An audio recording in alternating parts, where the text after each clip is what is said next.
hay'adda bisha cas ee gobolka Sool ayaa maanta deeq raashin ay agabyo kala duwan ka qaybisay deegaano ka tirsan gobolka Sool waxaana ugu horeyn bay hay'addu deeqdaasi ka bilowday tuulada Sarmaayo oo ka tirsan degmada Xudun ee gobolka Sool iyadoo halkaasi ka qaybisay raashin una qaybisay ardayda wax ka barata dugsiga dhexe ee tuulada Sarmaayo ee gobolka Sool waxaana halkaasi ka hadlay mid kamid ah saraakiisha hay'adda bisha cas ee gobolka Sool oo ka hadlay raashinka ay qaybinayaan iyo waxyaabaha uu ka kooban yahay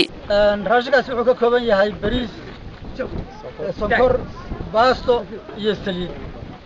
waxaa ardaygii loogu talagalay inuu qaato shub bariisa muxuu ahaayay 2 kartoon oo baasta 3 litir oo saliida iyo 8 kiilo oo sokora waxaan ku wareejinay raashinka oo nagala shaqeynaya macallimiinta iyo maamulayaasha iyo odayaasha magaalada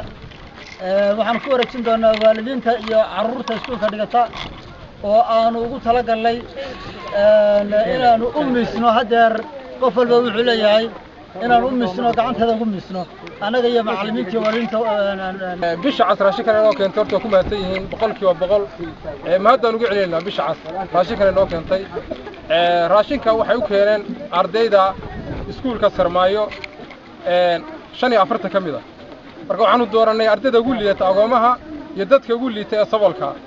marka 45 arday waanu qoray halkeena diyaar ku yihiin gaar ahaan waxaan aad ugu mahad celinaa bisha cas ee ka qayb qaadatay doorka abaaraha ardada ay ka qaadatay Sarmaayo waana hay'adii ugu horeysay bisha cas ee ardada Sarmaayo ee danyarta iyo agoomaha wax soo gaarsiisa insha Allah horta iyada waa mahad celinaa ilaahay waxaanu ka rajaynaynaa iyana khayr alla ugu bedelo ragga ka soo shaqeeyay ku bixiyayba dadkana waxaan rajaynaynaa bisha cas ardadan sabool bay u baahan tahay abaaraha laga soo doogay in ardada dugsiga adare oo saddex Sarmaayo waa 210 arday baa jooga waxaanu ka qaadanay 45 arday oo dan yara oo goor isugu jira inta kalena maadaama ay waxba islaamin inay bisha cas iyana aanu ka codsanayno inay ka shaqeyso say u simi lahayd ardada isku midka dadweynaha iyaga reer Sarmaayo waan la shaqeynaa bisha cas waan doonaynay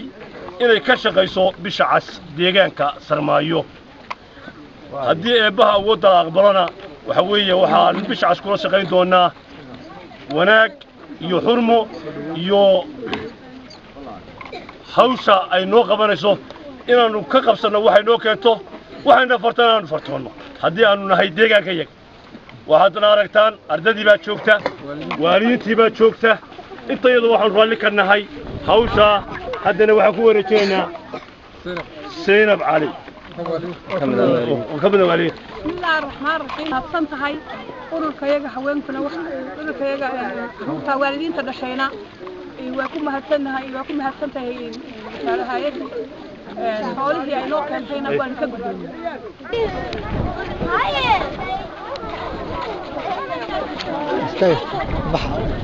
sidoo kalena hay'addu waxay raashin qaybin ka bilowday degmada Xudun oo ka tirsan gobolka Sool ayna hoos tagto tuulada Sarmaayo ee horay raashinka uga qaybiyeen haye ilaahay baa mahad leh waxaan mahad celinayaa bisha cas waanu mahad celinaynaa waxa weeye waxaan qaadanay bariis buskul waxay haytay saliid kalluun waxaan u sheegayaa